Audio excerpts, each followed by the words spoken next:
दोस्तों नमस्कार। मैं हूं आरजू और आज हाजिर हुआ हूं आपसे एक ख़ास मुद्दे पर चर्चा करने के लिए। जैसे कि आप लोग जानते हैं कि माननीय सुप्रीम कोर्ट ने जो फ़ैसला दिया है अभी आरक्षण में भी क्रीमी लेयर व्यवस्था को लेकर के, उस विषय पर माननीय चंद्रशेखर आज़ाद जी दिल्ली जाकर के आंदोलन कर रहे हैं और ये आंदोलन पूरी तरह से जो है आरक्षण बचाओ आंदोलन है। मैं स्वागत करता हूँ उनके इस आंदोलन का और हृदय के साथ उनको बधाइयाँ भी देता हूँ। पर आज जो आरक्षण को समझने का जो प्रोसेस है वो बहुत ज़रूरी है कि हम लोगों को आरक्षण के विषय में जानना चाहिए। बात दरअसल यह है कि जो रिजर्वेशन पॉलिसी है, भारत में आरक्षण की आवश्यकता क्यों पड़ी?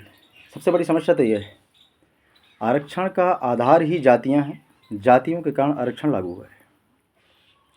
ऐसी क्या व्यवस्था रही संविधान निर्माताओं ने कि जाति के आधार पर आरक्षण दिया? इसका मतलब यह है कि कहीं ना कहीं जातियाँ सर्व समाज के लिए घातक रही और जातियों के आधार पर लोगों का दमन होता रहा।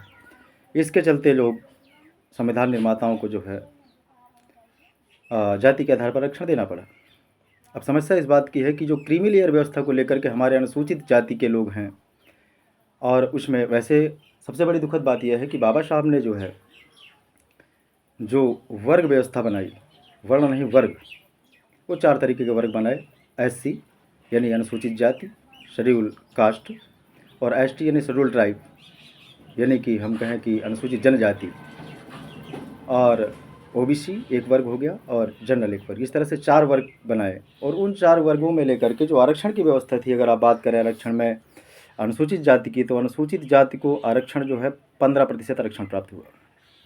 और इसी में जो है ST यानी शेड्यूल ट्राइब अनुसूचित जनजाति को 7.5% आरक्षण दिया गया, जिसमें 15, 7, 22, 22.5% आरक्षण की व्यवस्था की गई।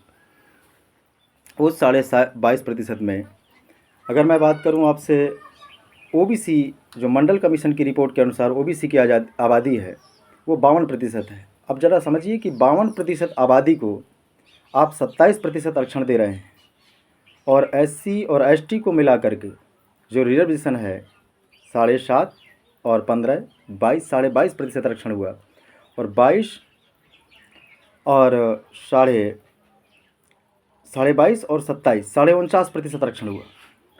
इसमें यह भी, क्योंकि सुप्रीम कोर्ट ने पहले स्पष्ट कर दिया था कि आरक्षण 50% से ऊपर नहीं होना चाहिए, मैं सुप्रीम कोर्ट के फैसले का स्वागत करता हूं, किंतु फिर भी आप 52% आबादी को केवल 27% आरक्षण दे रहे हैं, और 52% आबादी के बाद यानी SC ST को उसमें मिलाया जाए तो SC ST OBC को मिला करके 85% आबादी को आप 49.5% आरक्षण दे रहे हैं। उसमें जो 50.5% आरक्षण है वो किसके पास है? दूसरी बात यह है, एक महत्वपूर्ण बात यह है कि 12 जनवरी 2019 को मौजूदा सरकार ने EWS की व्यवस्था को लागू किया और उसके तहत 10.5% आरक्षण की व्यवस्था कर दी, और 14 जनवरी 2019 को इसे सबसे पहले गुजरात में ही लागू किया गया। तो वो आरक्षण तो गया एक तरफ से।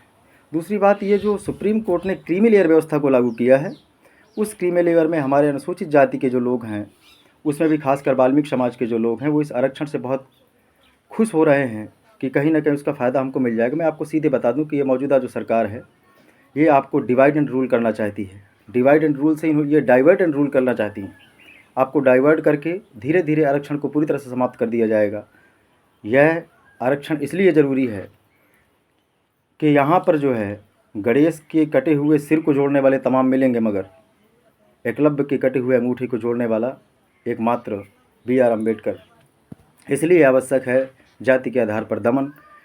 जाति के आधार पर यदि अन्याय और अत्याचार होता है तो जाति के आधार पर आरक्षण भी तब तक रहेगा जब तक जातियाँ रहेंगी। सीधी सी बात है, अगर किसी को आरक्षण से विरोध होता है तो आप जो है जातियों को समाप्त कर दीजिए, आरक्षण अपने आप समाप्त हो जाएगा। सबसे पहली बात मैं आपको ये भी बता दूं कि मैं उस आंदोलन में शामिल तो नहीं हो पाया, किंतु जितने भी साथी जो भी वहाँ गए हुए हैं, आप सभी को हृदय से बहुत बहुत बधाइयाँ, बहुत बहुत शुभकामनाएं।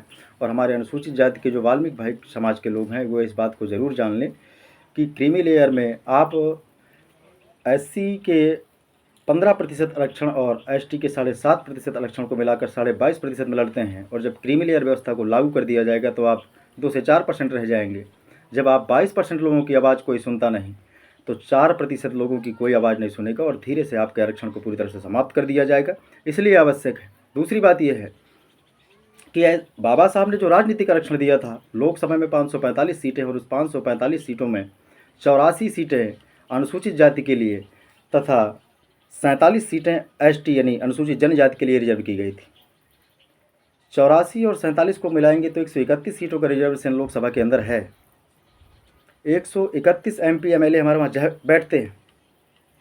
और मुझे बताओ कि जब भी कोई सरकार आती है तो वह सरकार राजनीतिक आरक्षण जिसके कारण उनको मदद मिलती है सरकार बनाने में, तो वह उस आरक्षण को बाबा साहब ने तो इसको 10 साल के लिए दिया था, पर ये क्या आवश्यकता पड़ती है कि सरकार जब भी संसद पर आती है तो संसद में एक बिल पास होता है और इस आरक्षण को 10 वर्ष के लिए पुनः बढ़ा दिया जाता है। तो ये राजनीतिक आरक्षण से सरकार को फ़ायदा है, इसलिए इसको बढ़ाया जा रहा है। और जो आर्थिक आरक्षण है, जिससे कुछ लोगों को समाज की मुख्यधारा में लाया जा सकता है, उससे आप लोगों का ध्यान भटके, आप अलग अलग हो जाएं, आपका संगठन कमज़ोर हो। बाबा साहब ने जो नारा दिया, शिक्षित बनो, संगठित रहो, संघर्ष करो, आप उससे कमज़ोर हो जाएं, इसलिए आपके आरक्षण को बर्बाद करने की कोशिश की जा रही है। मेरे अनुसूचित भाई और एवं वाल्मीकि समाज के जो लोग हैं, इस आरक्षण में प्रसन्नता लाने की आवश्यकता नहीं है। इसको इस तरह से समझें कि आपको डाइवर्ट करने के बाद आपके आरक्षण को कमज़ोर किया जा रहा है और आप एक दिन वह समय आएगा तब आपके पास कुछ भी नहीं होगा। इसलिए अभी वक्त है, अभी जो है इस आरक्षण को पढ़ें और इसको समझने का प्रयास करें। यह आपको क्रीमी लेयर के तहत आपको फ़ायदे के लिए नहीं, बल्कि आपको आरक्षण से पूरी तरह वंचित कर देने की व्यवस्था है। तो इस आरक्षण में सम्मिलित हुए सभी भाइयों को एक बार पुनः मैं आपसे दिल से धन्यवाद देना चाहूँगा। बहुत बहुत धन्यवाद। जय संविधान, जय मंडल, धन्यवाद।